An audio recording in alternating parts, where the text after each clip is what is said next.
तर मात्र पुढची भूमिका काय असेल? हे बघा, 8 दिवस त्याला लागतच नाही. जर मोठा विषय असता, मी 8 दिवस कोल्हापूरच्या गॅझेटियरसाठी नाही बोललो, 1,40,000 नोंदी सापडल्या त्याचे प्रमाणपत्र देण्यासाठी बोललोय. कारण त्या तुमच्याकडे अपलोड आहे. नुसतं तहसीलदारला एडीएमला सांगायचं नोंद त्याचे प्रमाणपत्र दे. तुम्ही मला सांगितलं ना, थांबरे मागचे, तुम्ही मला सांगितलं ना की आम्ही गावागावात शिबिर राबवलं. विखे पाटील साहेब, प्रसाद लाड साहेबांनी, मुख्यमंत्र्यांनी सांगितलं गावापर्यंत निरोप चालले जातात. हैदराबाद गॅझेटियरनुसार कसं प्रमाणपत्र काढायचं याचा अर्थ राज्यात तुम्ही यंत्रणा उभी केली. मग कोल्हापूरमध्ये तुम्ही 5 मिनिटात सांगू शकता. फोन लावला की प्रत्येकाला माहीत होतं. याचा अर्थ असा, तुम्ही प्रत्येक गावात सांगू शकता तुझी नोंद निघाली, अर्ज कर. 1,40,000 नोंदी सापडल्यात कोल्हापूरच्या कलेक्टरांकडे असतील, एनआयसीवर उपलब्ध असतील, नसल्या तर तुमच्या एडीएमकडे असतील. तुम्ही सांगा याची नोंद सापडली, तू अर्ज कर. 8 दिवस खूप झाले.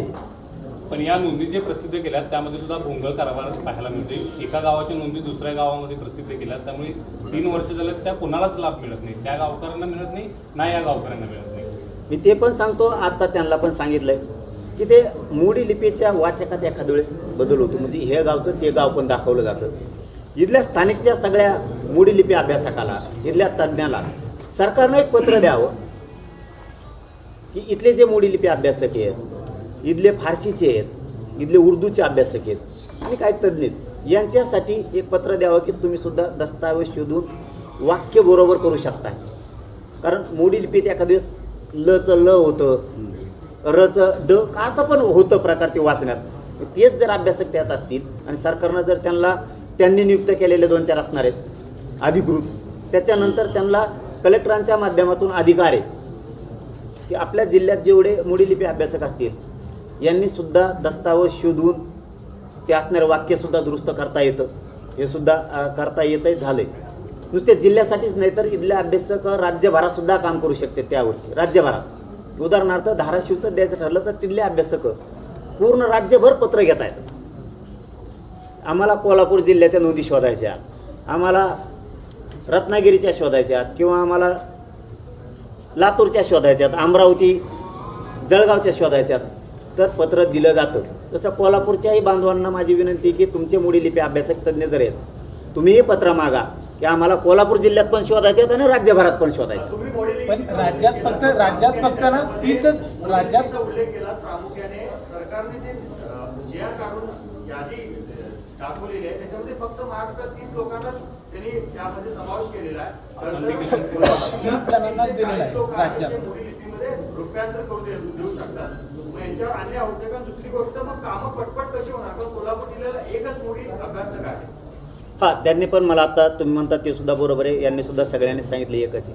पण ते मी ते सगळं विचारूनच घेणार आहे. पण तेच अधिकृत उदाहरणार्थ आपल्याकडे जेवढे आहेत, कारण हे फुकट आहेत. आता महाराज साहेब बसलेत म्हणून मी बोलाना, नाही तर मग 2-3 शब्द मला लगेच बोलायचे होते. ते लय फुकटे आहेत.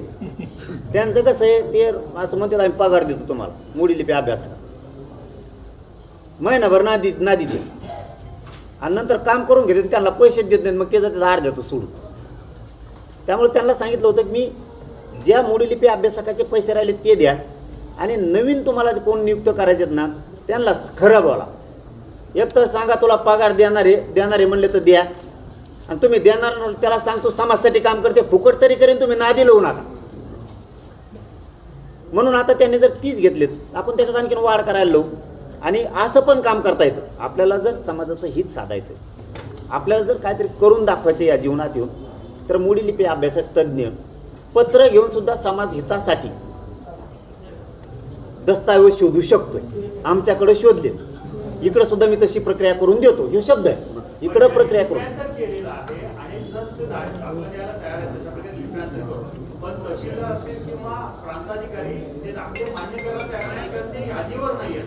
कुठल्या यादीवर? अधिकृत यादीवर नसल्यामुळे त्यांची अडचण निर्माण होते. राज्यात 30च असल्यामुळे तो प्रॉब्लेम होतो. हा, तो प्रॉब्लेम होत असेल ते मान्य केला, वाढू म्हणलं आपण, ते तर वाढूच. पण जी अडचण येते म्हणताय ना तुम्ही, मोडी लिपी अभ्यासकानं जर भाषांतर करून दिलं असेल असं मला नाही वाटत अडचण असं. तसं एखादं उदाहरण असलं सांगा. GR काढलाय त्यांनी.